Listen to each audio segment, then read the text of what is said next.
Video के इस section में हम लोग डिस्कस करने जा रहे हैं कार्बोहाइड्रेट के डाइजेशन के बारे में। लास्ट वीडियो में बच्चों मैंने आप लोगों को बता दिया था पाचक रस का संगठन। पाचक रस के संगठन में मैंने स्टार्टिंग से लेकर के एंड तक के जितने भी स्त्रावण होते हैं, जिस किसी के माध्यम से होते हैं, वो सब मैंने आपको जानकारी दे दी थी।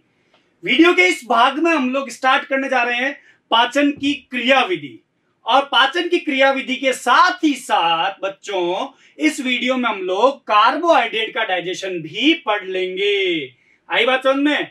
तो पाचन की क्रियाविधि को शुरू करने से पहले मैं आपको पहले वीडियो की तरफ लेकर जाता हूं, जहां मैंने 5 पद बताए थे।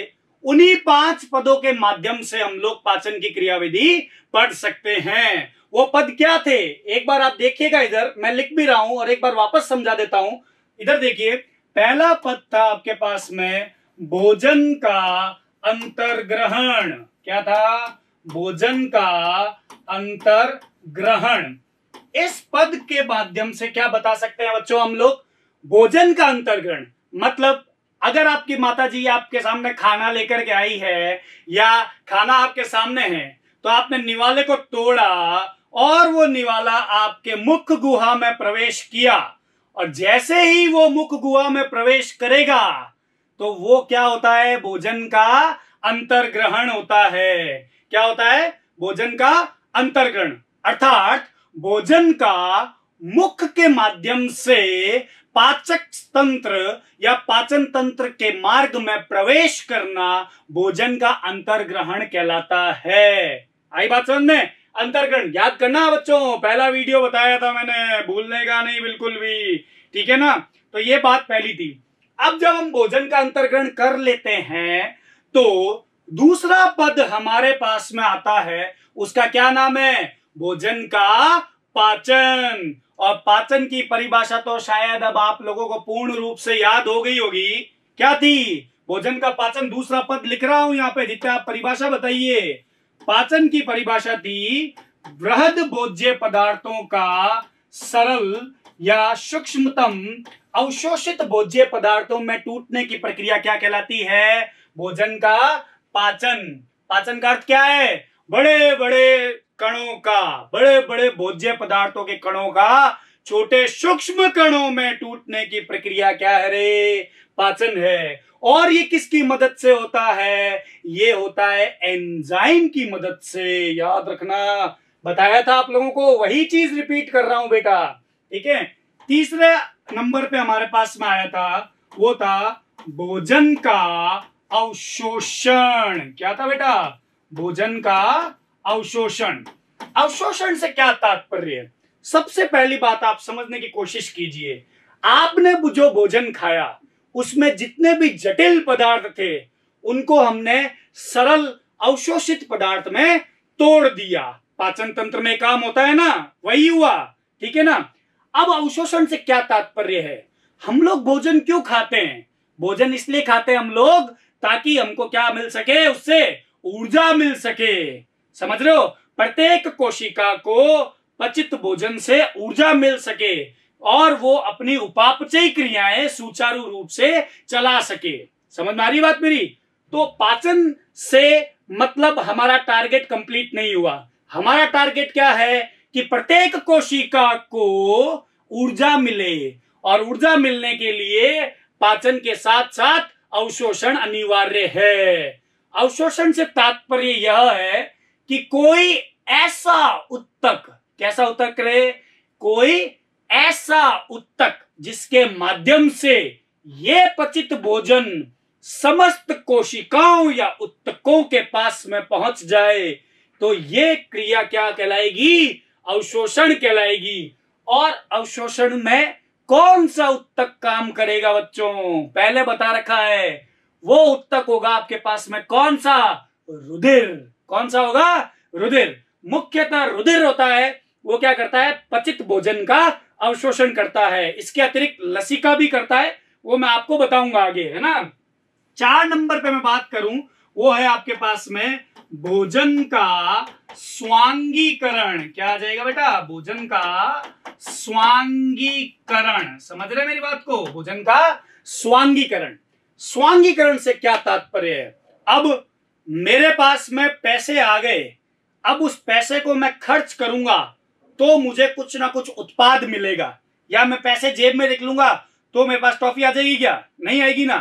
अर्थात ये उदाहरण देने का क्या तात्पर्य है? यहाँ पे ये उदाहरण देने का यह तात्पर्य है, अवशोषित भोज्य पदार्थ मैंने कहां पहुंचा दिया? प्रत्येक कोशिका तक पहुंचा दिया।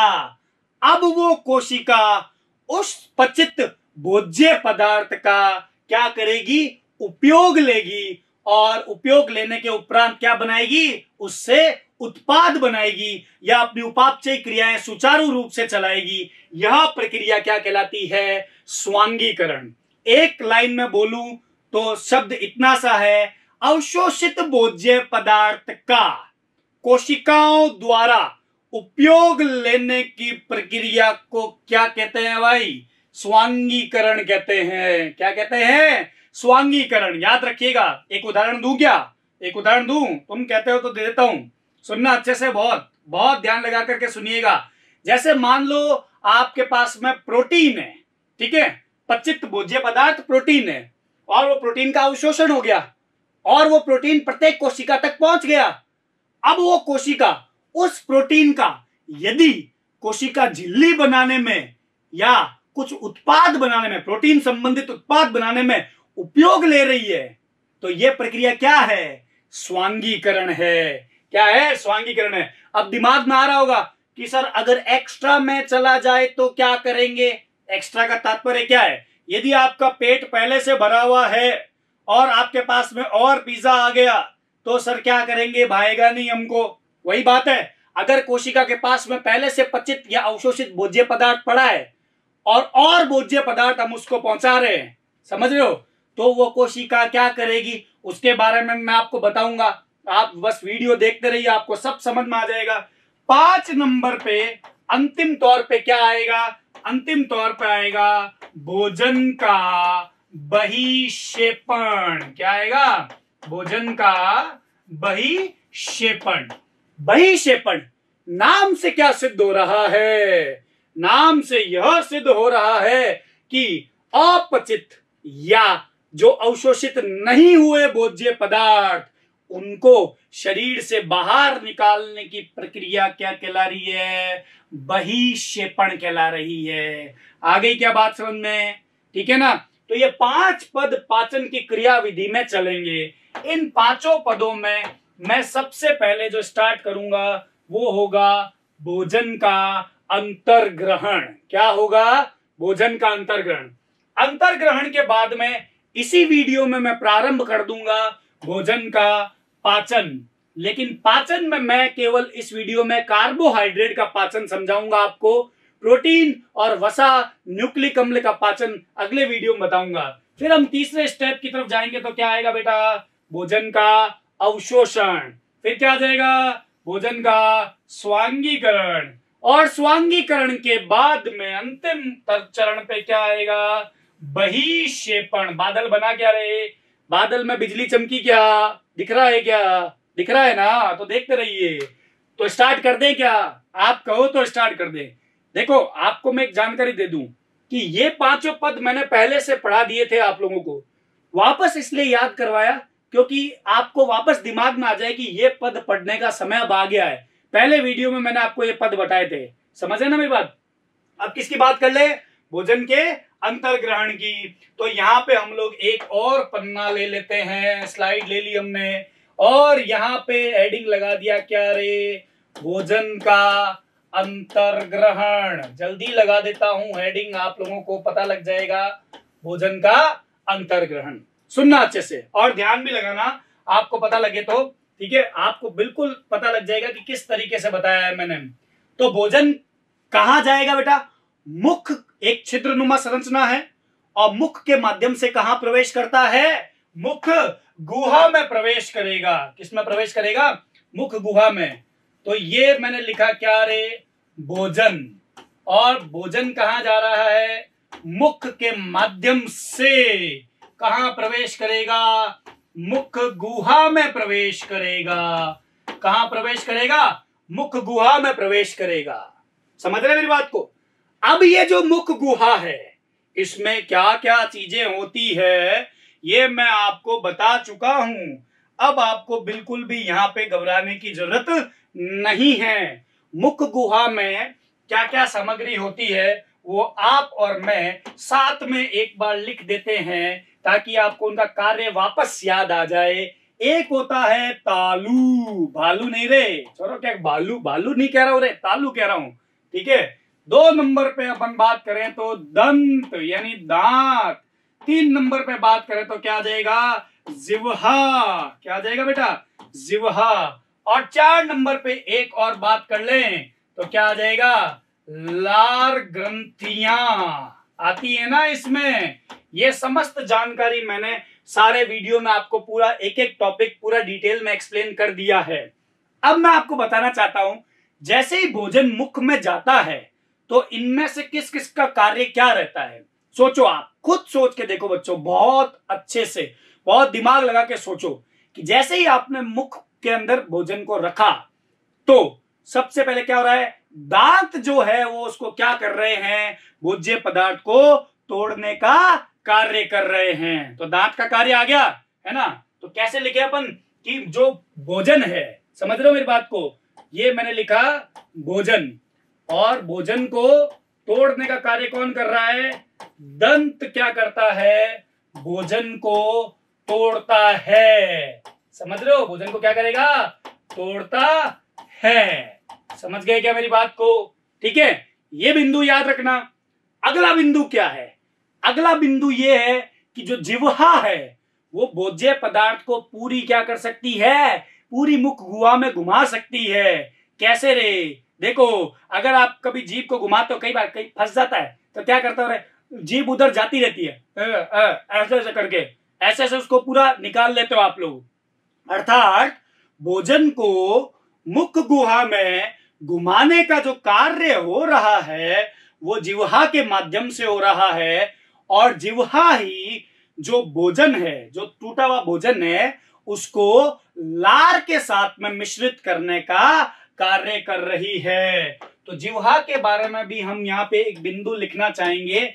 हालांकि मैंने जिह्वा के कार्य के बारे में आपको बता दिया था पहले भी, जब जिह्वा का वीडियो बताया था तब आप लोगों को, ठीक है। तो क्या लिख दूंगा इसमें, इसके कार्य में मैं यहाँ पे लिख रहा हूं, भोजन को किसके साथ में मिक्स कर रही है, ये लार के साथ में मिक्स करने का कार्य जो है वो किसका रहता है, जिह्वा का रहता है। और जब ये दोनों मिल जाएंगे तो जो जो चीज बनती है फूड की, भोजन की, उसको हम लोग कहते हैं क्या रे, बोलस। क्या कहते हैं, बोलस।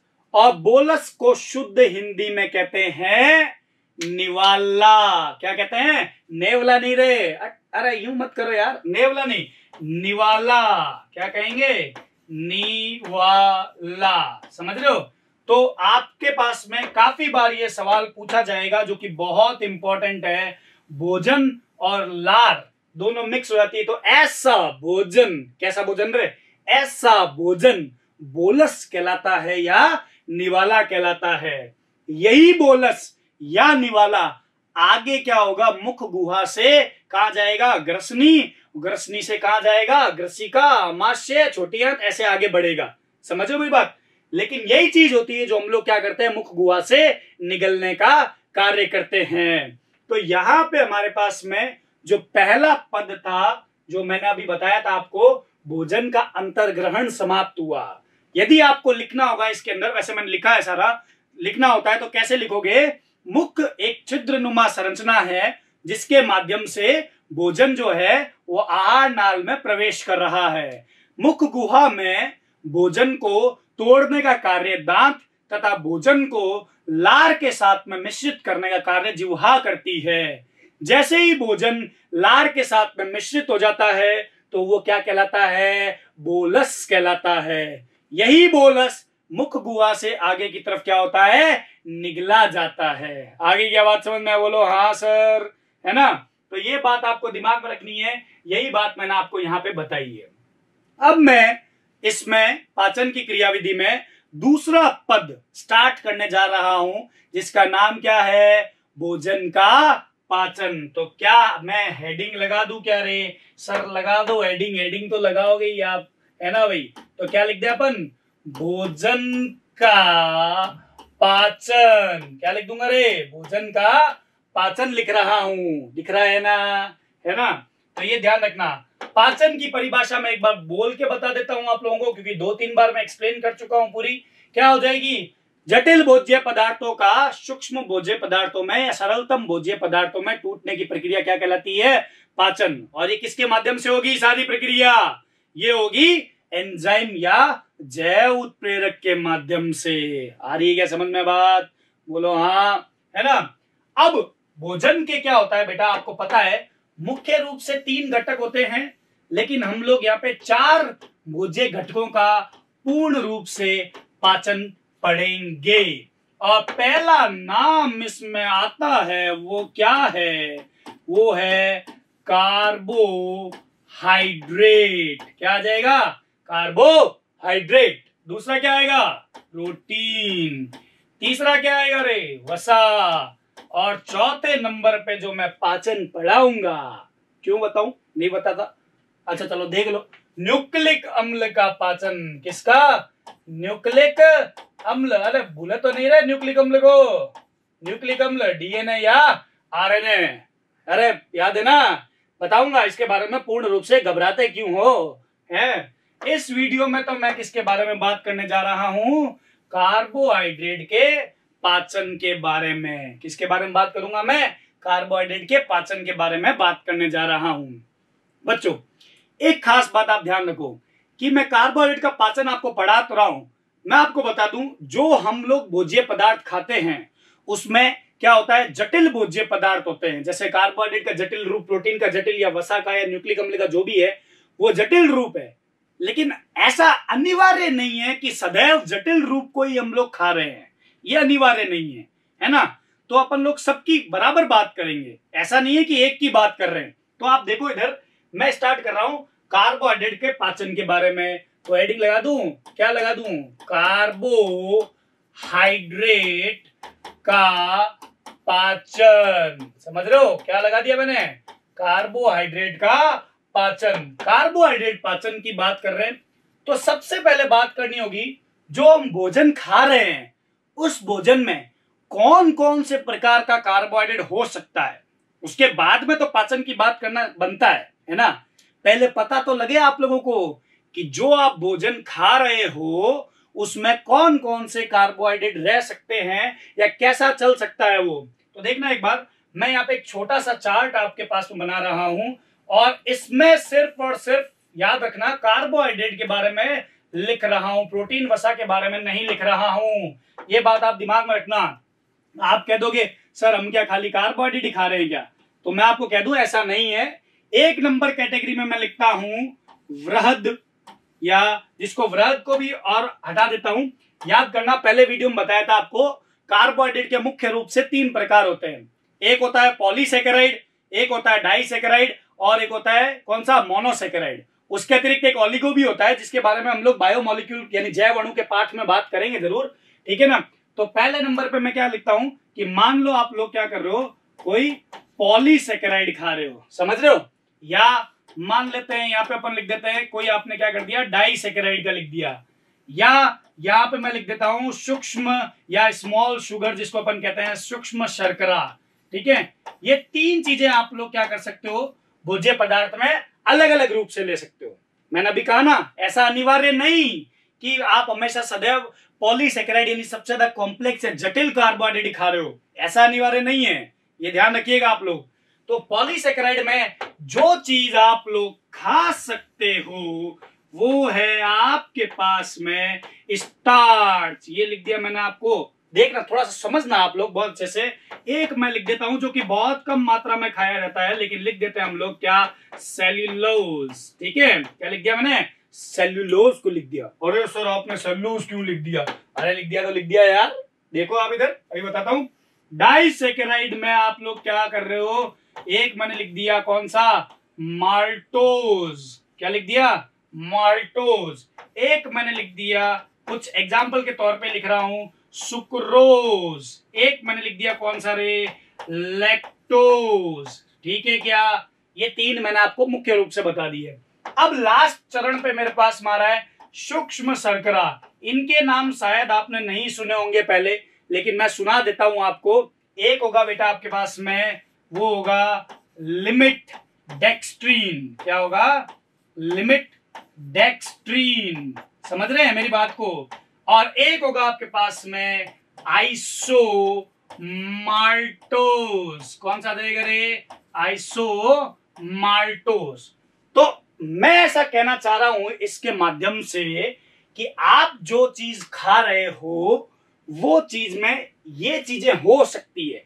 मान लो आज आपने कोई भोजन खाया और उस भोजन में आपके पास में क्या है? पॉलीसेकेराइड था, तो उसका पाचन कहां से प्रारंभ होगा? पॉलीसेकेराइड से प्रारंभ होगा।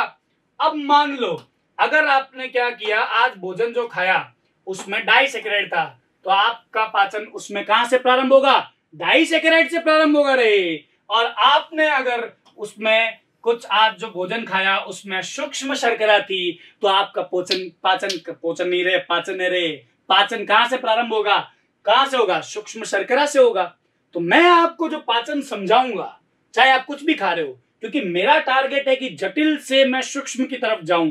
तो जटिल कौन सा है मेरे पास में? इसमें पॉली वाला है। तो मैं आपके पास में जो स्टार्ट करूंगा वो पॉली वाले से स्टार्ट करूंगा। समझ रहे हो ना मेरी बात को? आगे बढ़ते बढ़ते अपन सूक्ष्म तक पहुंच जाएंगे, घबराने की आवश्यकता नहीं है बिल्कुल भी। समझ रहे हैं? अब अपन क्या करें? स्टार्ट कर ले फिर कि कार्बोहाइड्रेट का पाचन कैसे होता है प्रारंभ। एक बात याद रखना, इससे पहले वाला वीडियो जो था जिसमें संपूर्ण पाचक रस का संगठन पढ़ाया हुआ था, वो वीडियो आपके दिमाग में बहुत अच्छे से होना चाहिए, उसके नोट्स आपके पास में रहने चाहिए, तो आपको एक क्रियाविधि बहुत अच्छे समझ में आएगी। अन्यथा मैं पूरी कोशिश करूंगा कि आपको आ जाए समझ में इसमें। ठीक है ना? तो देखिएगा आप लोग यहाँ पे मैं कार्बोहाइड्रेट के पाचन की अब क्या कर रहा हूं? शुरुआत कर दे रहा हूं। इस शुरुआत में क्या देखना है आपको, मैं बताता हूं आपको। कार्बोहाइड्रेट का पाचन मुख गुहा से ही प्रारंभ हो जाता है। कहां से हो जाता है? मुख गुहा से प्रारंभ हो जाता है। तो अपन क्या लिख दे? सबसे पहले मान लेते हैं अपने पास में जो अपन ने भोजन है। ठीक है? क्या है? भोजन। उसमें आपके पास में जो भी कार्बोहाइड्रेट है, मान लो पॉली की बात कर रहे हैं, कार्बोहाइड्रेट है, वो कहां गया? मुख गुहा में। कहां गया? मुख गुहा में। और मुख गुहा में क्या हो गया? इसका पाचन प्रारंभ हो गया। तो एक ही ऐसा भोज्य पदार्थ है, यही वाला। ठीक है? तो अपन यहां पे लाइन क्या लिख सकते हैं अपन? कार्बोहाइड्रेट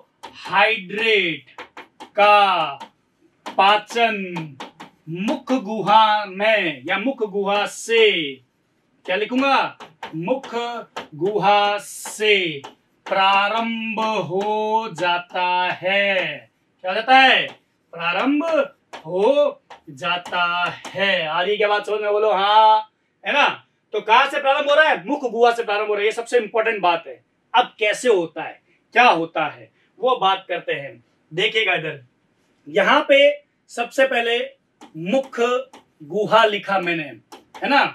मुख गुहा में आपके पास में जो एंजाइम निकलेगा। अच्छा एक काम करते हैं, इसको थोड़ा सा आपको एक जादू दिखाता हूं। ये देखो नीचे आएगा, आगे के नीचे देखना, है ना? जादू था ये। जो एंजाइम होता है वो क्या होता है आपके पास में? मुख्य रूप से लार एमाइलेज एंजाइम होता है। और लार एमाइलेज को सक्रिय कौन करता है? क्लोराइड आयन करता है। बताया था मैंने आपको बहुत अच्छे से, ध्यान रखिएगा। तो मुख गुहा में क्या हुआ आपके पास में? जो एंजाइम काम करेगा या स्त्रावण जो होता है वो किसका होता है? लार का होता है। अपन क्या करते हैं इसको कि एक एक स्टेप से पढ़ते हैं। जैसे मान लो 1 नंबर पे अपन मुख गुहा की बात कर रहे हैं ना, 2 नंबर पे आमाशय और 3 नंबर पे छोटी आंत के हिसाब से बात करेंगे ना। तो मुख गुहा में किसका स्त्रावण हो रहा है? लार का। लार में क्या चीज है बेटा? लार में है लार एमाइलेज एंजाइम। कौन सा एंजाइम है? लार एमाइलेज एंजाइम। ये लार एमाइलेज एंजाइम क्या करेगा? ये लार एमाइलेज आपके भोजन में उपस्थित स्टार्च को माल्टोज में तोड़ देगा, है ना भाई? है ना? किसमें तोड़ रहा है? माल्टोज में। कौन काम कर रहा है इसके ऊपर? लार एमाइलेज काम कर रहा है। कौन काम कर रहा है? लार एमाइलेज। कितना पीएच होगा रे इसका? पीएच होगा 6.8। अब थोड़ी सी जानकारी वापस निकालो। अभी बताया थोड़ी देर पहले, जो क्या बताया था कि स्टार्च जो आ रहा था वो आपके पास में किस में आ रहा था, पॉली में आ रहा था, और ये किस में आ गया, डाई में आ गया। समझ रहे हो? तो मैंने कहा ना आपको व्रत से ही प्रारंभ करूंगा मैं। अब यहाँ पे एक सबसे खास बात मैं बता रहा हूं, जो आपने भोजन खाया, ठीक है, उसमें मान लो, सिर्फ आपको एक उदाहरण लेना है ना, उदाहरण के माध्यम से समझने की कोशिश करना। मान लो ये सब मैं मिटा दूंगा भले, 100 ग्राम उसमें मैंने कह दिया ये स्टार्च था, समझ रहे हो, और माल्टोज में मुख गुहा के अंदर टूट गया ये लार अमाइलेज के माध्यम से। लेकिन ये 100 ग्राम का केवल और केवल कितना टूटा, 30 ग्राम जो है वो किस में टूट रहा है आपके पास में, माल्टोज में टूट रहा है।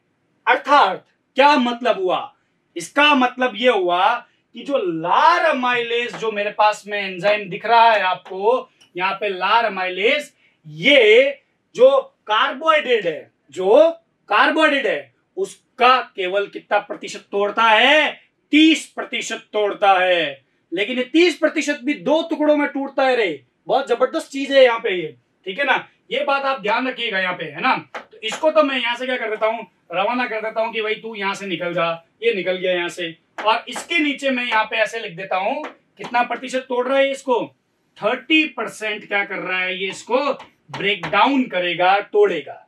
कौन रे, लार अमाइलेज रे, 30% ही तोड़ेगा, ज्यादा क्यों नहीं तोड़ेगा, या ज्यादा टूटता नहीं है। देखो, जब आपने भोजन खाया और भोजन को मुख में रखा, आपने उसको चबाया, तो आप हद से हद कितनी देर तक आप उस भोजन को मुख में रख सकते हैं। आप आज ट्राई करिएगा, निवाला लीजिएगा, सब्जी लीजिएगा जिसके साथ भी आप खा रहे हैं, और उसको चबा दीजिएगा। चबाने के बाद उसका जब बोलस बन जाए, उसके बाद में उस निवाले को आप कितनी देर तक मुख गुहा में होल्ड कर सकते हैं। आप लोग आज देखना, कोशिश करना इस चीज की, आप हद से 3 मिनट तक होल्ड कर लोगे, इसके बाद में नहीं कर पाओगे, या तो वो बाहर आएगा या वो अंदर जाएगा।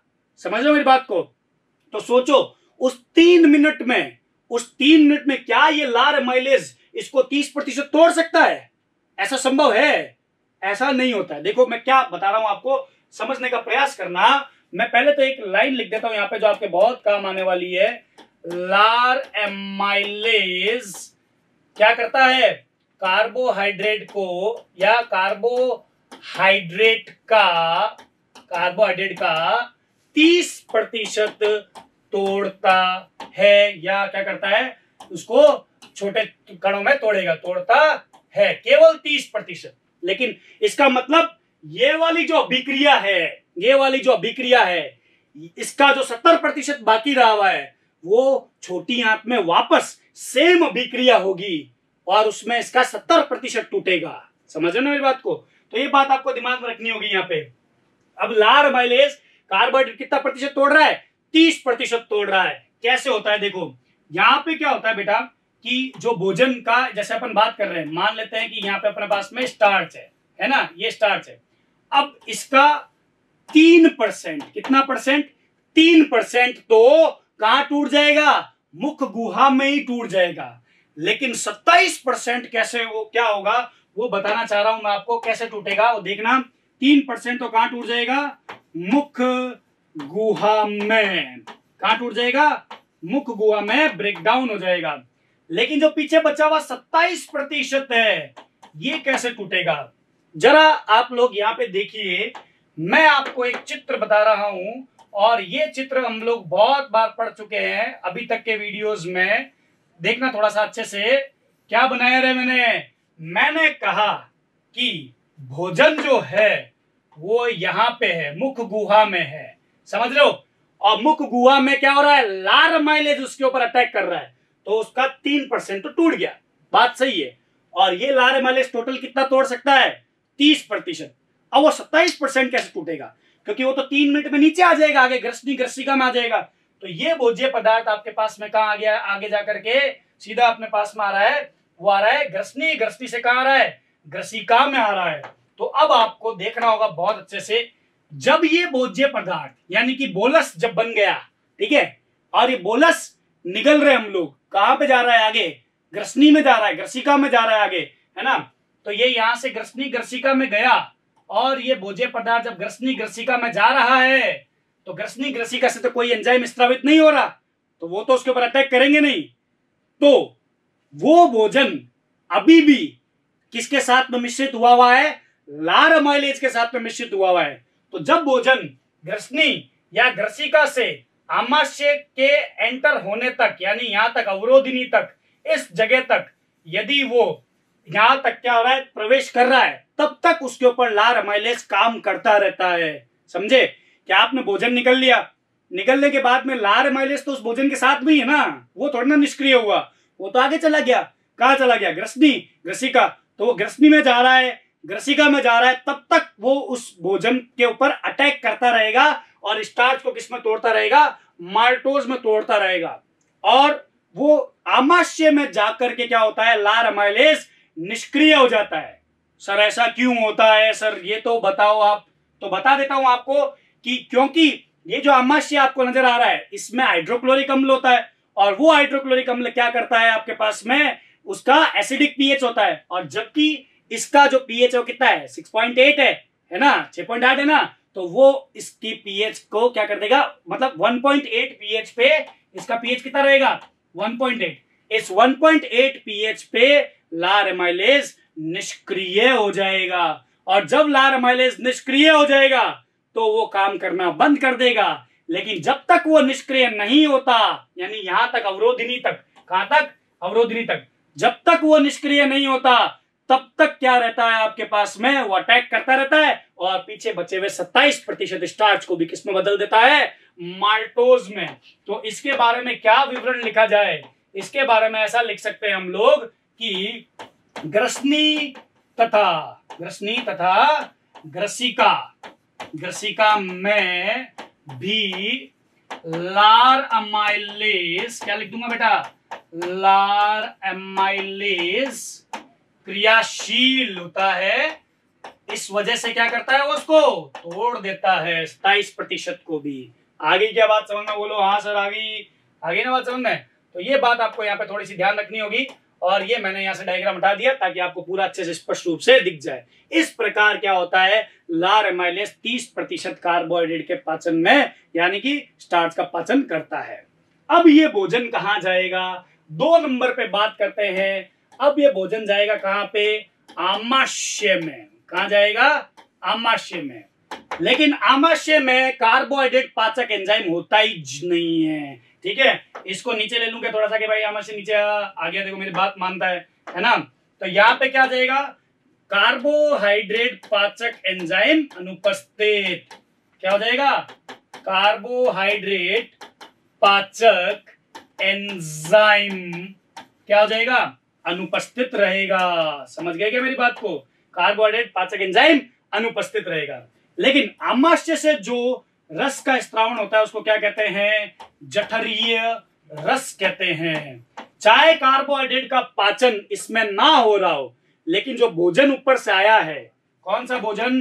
बोलस यानी निवाला, वो इस जठरीय रस के साथ में मिक्स तो होगा ही ना भाई। जाना ही आमाशय से है तो आमाशय में क्या भरा हुआ है? जठरीय रस। तो भोजन उसमें डुबकी मार के जाएगा ना रे, है ना।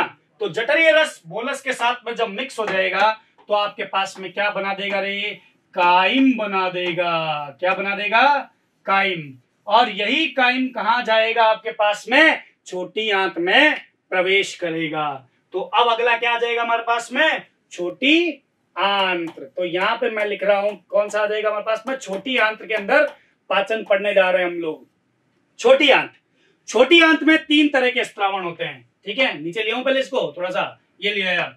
3 तरह में सबसे पहला होता है हमारे पास में कौन सा? पित्त। कौन सा रहेगा? पित्त। पित्त में क्या रहेगा आपके पास में?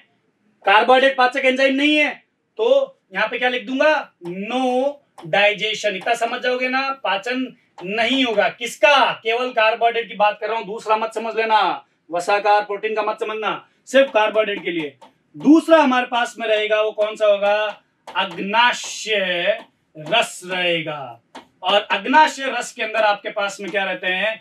बहुत सारे एंजाइम रहते हैं जो क्या करते हैं? पाचन में मदद करते हैं। लेकिन कार्बोहाइड्रेट के पाचन में केवल एक ही एंजाइम मदद करता है, वो है अग्नाशय लाइपे। अग्नाशय क्या होता है? अमाइलेज। और वो क्या करेगा? वो उस 70% को तोड़ेगा जो बाकी रहा हुआ है, ठीक है ना। तो देखो क्या करेगा, सेम अभिक्रिया स्टार्च को किसमें बदलेगा, स्टार्च को बदल रहा है वो किसमें, माल्टोज में बदल रहा है, ठीक है। और ये प्रक्रिया किसके द्वारा हो रही है, ये हो रही है अग्नाशय लाइपेज के द्वारा हो रही है, ठीक है ना। तो इसको एक बार बता देते हैं अपन, क्या लिख दूं मैं, अग्नाशय अमाइलेज, सॉरी क्या देगा, अग्नाशय एमाइलेज के द्वारा हो रही है। और अग्नाशय का जो पीएच रहता है वो क्या रहता है, एल्केलाइन रहेगा। तो पीएच काम करेगा 8.2 से 8.8 तक काम कर सकता है। और ये संपूर्ण पाचन जो हो रहा है वो कितना प्रतिशत हो रहा है, 70%। तो 30 तो लार अमाइलेज ने तोड़ दिया था और 70 कौन तोड़ रहा है, अग्नाशय अमाइलेज तोड़ रहा है। तो अब क्या हो गया, ये स्टार्च कंप्लीटली किस में टूट गया, माल्टोज में टूट गया, समझ रहे हैं। अब ये माल्टोज आपका आगे किस तरह से पाचन होगा वो बताता हूं आपको। 3 नंबर पे इसमें जो आएगा अपने पास में वो होगा आंत्रिय रस। कौन सा हो जाएगा, आंत्रिय रस। आंत्रिय रस, आंत्रिय रस से एक आपके पास में जो एंजाइम निकलता है वो है डाइसैकेराइडेज। और पीछे वाले वीडियो में मैंने पूरा इसका विवरण दिया था, अभी वापस बता रहा हूं कौन कौन से एंजाइम होंगे डाइसैकेराइडेज में। 1 नंबर पे आएगा आपके पास में सुक्रेज, माल्टेज, लैक्टेज, और कौन सा आ जाएगा, आइसोमाल्टेज, लिमिट डेक्स्ट्रिनेज। तो वही एंजाइम है। और ये एंजाइम कैसे पाचन करेंगे, देखो जब मैंने आपको कहा था कि यहां पे आपके पास में जो मैं आपको बता रहा हूं, 1 सेकंड देखिएगा, ये वाली जो स्लाइड थी हमारे पास में, इसमें मैंने आपको बताया कि स्टार्च वाला तो तोड़ दिया मैंने माल्टोज में। अब अगर अपनी डाइट में आप डायरेक्ट माल्टोज खा रहे हो, सुक्रोज खा रहे हो, लैक्टोज खा रहे हो और या लिमिट डेक्स्ट्रीन या आइसोमाल्टोज खा रहे हो, तो ये कैसे ब्रेक डाउन होगा, है ना। तो ये ब्रेक डाउन कैसे होगा वो बात अभी अपन वहां पे कर रहे हैं। यहां तक तो पता लग गया ना अपन को। अब उस स्लाइड में अपन क्या कर रहे हैं, डायरेक्टली अपन लोग डिस्कस करने जा रहे हैं किसके बारे में, इनके बारे में। तो एंजाइम कौन कौन से निकलता है अभी मैंने बोल के दिखाया आप लोगों को। प्रक्रिया देखना किस प्रकार होगी, प्रक्रिया कुछ ऐसी होगी आपके पास में। सबसे पहले आपके पास में जो माल्टोज है, कौन सा है, माल्टोज। माल्टोज ब्रेक डाउन होगा किसमें टूट रहा है आपके पास में, जो आ रहा है आपके पास में ग्लूकोज प्लस ग्लूकोज में आ जाएगा। तो यहां पे मैं क्या लिख दूं बेटा, यहां पे मैं लिख देता हूं इसके अंदर क्या, ग्लूकोज प्लस ग्लूकोज में ये तोड़ दिया मैंने, समझ गए। और ये कार्बोहाइड्रेट का अंतिम चरण पे पाचन हो रहा है क्योंकि ग्लूकोज से क्या हो जाएगा, अवशोषण होना प्रारंभ हो जाएगा। तो यहां पे आपके पास में जो एंजाइम वर्क करेगा वो होगा आपके पास में माल्टेज। कौन सा, माल्टेज। पीएच कितना रहेगा रे, पीएच रहेगा एल्केलाइन वाला। देखो लिख रहा हूं ना, दिख रहा है आपको, ये ध्यान रखिएगा आप लोग। पहले नंबर पे मेरे पास में ये अभिक्रिया आ गई। दूसरे नंबर पे क्या अभिक्रिया आ रही है, दूसरे नंबर पे मैं क्या करता हूं, सुक्रोज को तोड़ देता हूं। अगर आपने डाइट में सुक्रोज को खाया है तो वो आपके पास में किस तरह से टूट रहा है, देखिए सुक्रोज टूटेगा आपके पास में, जिसकी मदद से वो आपके पास में कौन सा है, सुक्रेज एंजाइम है। तो यहां लिख दूं क्या मैं, यहाँ पे क्या लिख दूं, सुक्रेज। पीएच कितना वर्क करेगा, सेम रहेगा बेटा। और उत्पाद क्या बनेगा, उत्पाद बनेगा आपके पास में ये ग्लूकोज प्लस फ्रक्टोज। समझ गए क्या क्या होता है ग्लूकोज प्लस फ्रक्टोज। आइसोमर ही है, दोनों के समावयवी भी, एक में कीटोन ग्रुप है, एक में एल्डिहाइड ग्रुप है। इतना पता होगा ना, केमिस्ट्री में आ रखा है। अब अगली अभिक्रिया क्या होगी, 3 नंबर पे अभिक्रिया की बात करते हैं अपन। 3 नंबर की अभिक्रिया जो हमारे पास में आ रही है वो है लैक्टोज। अगर डाइट में लैक्टोज है तो लैक्टोज किस भांति टूटेगा, लैक्टोज टूट रहा है आपके पास में, जिसकी मदद से वो एंजाइम है कौन सा, लैक्टेज। एज लगाना बेटा, देखो ओज लगाओगे तो कार्बोहाइड्रेट, एज लगाया तो एंजाइम। तो यहां पे आपके पास में उत्पाद क्या बन जाएगा, हमारे पास में उत्पाद जो बन रहा है वो आ जाएगा ग्लूकोज प्लस गैलेक्टोज। क्या आ जाएगा, गैलेक्टोज। अंडरस्टैंड, समझ गए इस बात को। 4 नंबर पे मैं जो अभिक्रिया की बात करने जा रहा हूं वो है लिमिट डेक्स्ट्रीन के बारे में, ठीक है। अगर आपकी डाइट में लिमिट डेक्स्ट्रीन है, जो भी एक प्रकार की क्या है आपके पास में शर्करा है। तो यहाँ पे हमारे पास में मैंने लिखा लिमिट डेक्स्ट्रीन, क्या जाएगा लिमिट डेक्स्ट्रीन। ये जो आप अस्पताल में ग्लूकोज वगैरह चढ़ाने जाते हैं या गए हो तो उसमें आप देखिएगा बोतल के पीछे घुमा करके उसमें लिखा हुआ मिल जाएगा आप लोगों को, ठीक है ना। तो यहाँ पे ये ब्रेक डाउन होगा आपके पास में आगे ग्लूकोज प्लस ग्लूकोज में, किसमें टूटेगा ग्लूकोज प्लस ग्लूकोज के अंदर टूटेगा। जो एंजाइम इसमें मदद करेगा उसका नाम आपके पास में होगा लिमिट डेक्स्ट्रीनेज। क्या आ जाएगा लिमिट डेक्स्ट्रीनेज। ये आपको यहाँ पे याद रखना होगा लिमिट डेक्स्ट्रीनेज। वही ये एज लगाना बेटा, बाकी सब सेम है। आगे जो क्रियाधार है ये आपको नजर आ रहा है यहाँ पे, इसमें जो आपके पास में लिखा हुआ है उसका एज लगा देना, एंजाइम बन जाएगा उसके अंदर। पीएच ऑलमोस्ट सबका यहाँ पे सेम ही आ रहा है, इसका भी आपके पास में ही रहेगा 8.2 से 8.8 का, इसमें भी आपके पास में 8.2 से कितना रहेगा 8.8 का। एक अंतिम अभिक्रिया जो बचती है इसके अंदर, उसके लिए बात करते हैं हम लोग यहाँ पे। अंतिम अभिक्रिया जो आ रही है वो है आइसोमाल्टोज की। किसकी आ रही है आइसोमाल्टोज। तो यहाँ पे मैंने लिखा आइसोमाल्टोज। आइसोमाल्टोज में आपके पास में जो टूटेगा वो होगा अगेन किसमें ग्लूकोज प्लस ग्लूकोज के अंदर टूट जाएगा, समझ गए। और एंजाइम कैसे लिखोगे रे, एंजाइम आइसोमाल्टेज, ठीक है ना।